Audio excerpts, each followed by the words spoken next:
morning, and if you're watching this video, you've just received your brand new sparkly banjo.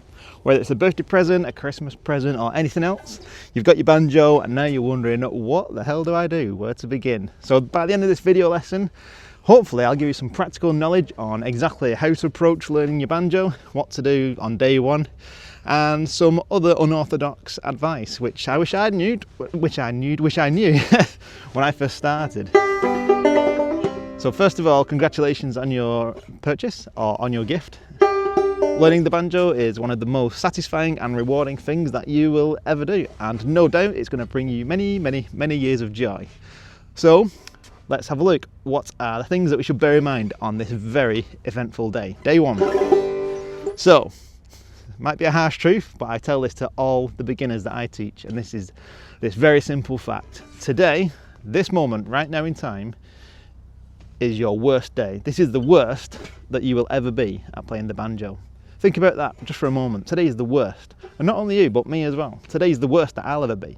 If tomorrow I pick up my banjo and I get just 1% better than I was today, then today is officially the worst day. Tomorrow you'll be a bit better. The day after that you'll be a little bit better. And with each and every day that you pick up your banjo, even if you just spend 5, 10, 15 minutes just sat down, just going over the basics, and you just get even a fraction of a percent better with each day, those days will add up and you'll get better and better and better. But that leads me on to point number two. The only way that's going to happen, and this is very important because I see a lot of people do this when they get the new banjo, they go, oh, my precious, like that little dwarf thing from the Lord of the Rings, what's he called, Gollum, my precious, my precious. And then they take the banjo and they put it back in the case after day one, and they zip it all up and they protect it from the dust because they don't want to get dust on the new banjo. Don't mollycoddle your banjo. Crucial advice, unorthodox, I know you want to keep it pristine and nice and looking good, and but I've had this for 20 years, and if you know me, you probably don't, because you're probably just stumbling upon this channel for the very first time.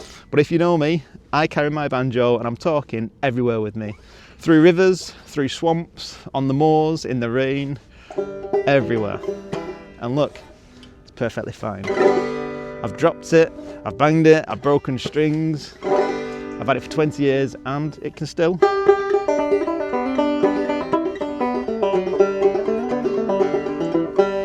So how do you expect to play your banjo if it's sat in its case in the loft, protected from all the outside world? You're not. You're basically not. You've got no chance. So rule number one, do not mollycoddle your banjo. It's a piece of wood and steel, and it's a tool. Look at it this way, at the end of the day, it's a tool for making noise on, for playing music on. And if it's protected and it's in its case and it's away in the back bedroom so no one can touch it, because I don't want anyone touching my precious banjo, that's the wrong way to approach it. Get it out, unzip it, get your case, put it in the loft, leave your case in the loft. It's never to go back in its case again. Stand it up, hang it on the wall, put it next to your favourite chair, throw it in your work, not throw it, but place it gently in your work van, on your dinner break, pick it up, play a few basics. It's the only way you're going to get good. Now, thing that people don't want to talk about, and it is this: learning the banjo, as glamorous and as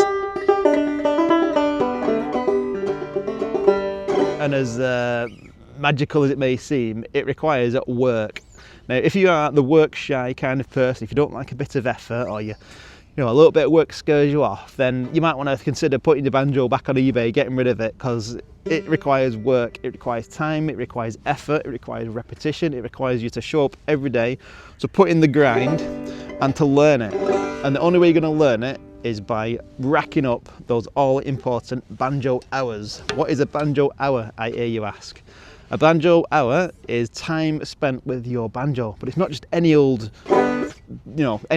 waste of time. You need to obviously pick it up, put your neck strap on. It needs to be purposeful, free from distractions, although distractions can be a good thing, and I'll talk about that in just a moment. But what you want to do is just pick your banjo up, make sure you've got at least 10 minutes just to sort of focus, learn new stuff, practice what you've been learning on day one, and that is the best way you're going to learn this skill. It's time spent with it. There's no substitute, there's nothing that can substitute just time spent with it.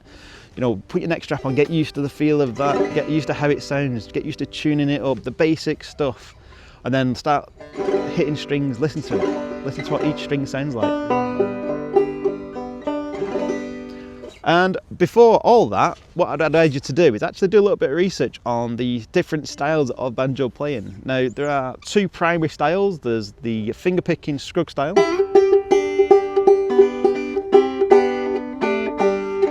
I started playing scrug style when I first got my banjo all them years ago. Spent a good couple of years practicing it, and for me, it just wasn't the style that I wanted to play. Even though I spent 2 years practicing it, sometimes you've just got to take the hit, accept the loss, and move on. And then I discovered claw hammer, which is this rhythmic style that I play now. I don't know why I'm waving my fingers like that, as if I'm going to fly away into the distance. But claw hammer uses the back of the fingernail, and it's a more rhythmic style. And to me, when I first heard claw hammer, I decided that is the style that I want to play. And with claw hammer, you can play all the old-time classics.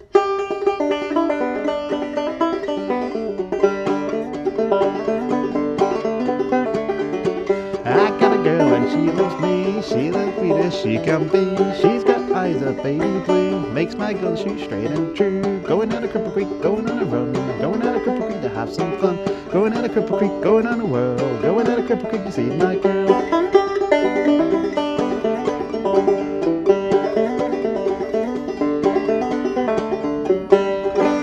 Oh, by the way, my name is Ben Dorning. I'm the creator of Banjo Adventures. It's a unique online learning experience where I can teach you how to play claw hammer banjo from scratch. A little bit more of that at the very end of this video, because I want to go on to my next discussion point, which is this, and it is use every resource that is available to you. So use books, DVDs, online videos, use word of mouth, use YouTube videos, and there's all kinds of free resources online. There's teachers, there's free courses, there's everything at your disposal, which is a fantastic resource. But at the same time, it can be considerably overwhelming for beginners who may not know exactly where to start at the beginning.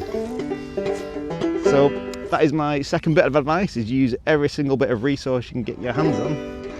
And then after you've done that, is never be afraid to circle back to the beginning, just to go back to the basics from day one. Whether that's learning your first rhythm, so if it's claw hammer style, you're going to be learning that basic frailing strum. And I teach you that. I can teach you how to do that, it's no problem at all.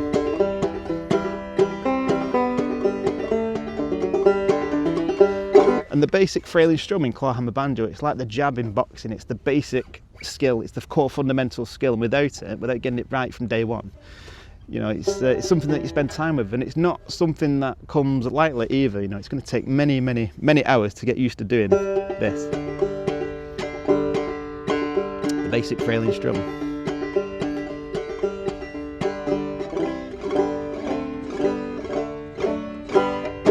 So yeah, a lot of fun to play. So what I'm going to suggest you do is, if you are interested and you want to start learning the banjo, this is the next video you need to watch, learning how to play from day one, the claw hammer style. And make sure you click it before it goes off, and if it does go off, just do a Google search for banjoadventures.com and you will find me and my free mini course. Get involved, pick up your banjo, start learning. Remember, this is your day one, and this is the worst that you will ever be. So don't worry about it, grab your banjo, have some fun. And who knows where you'll be in 1 year from now.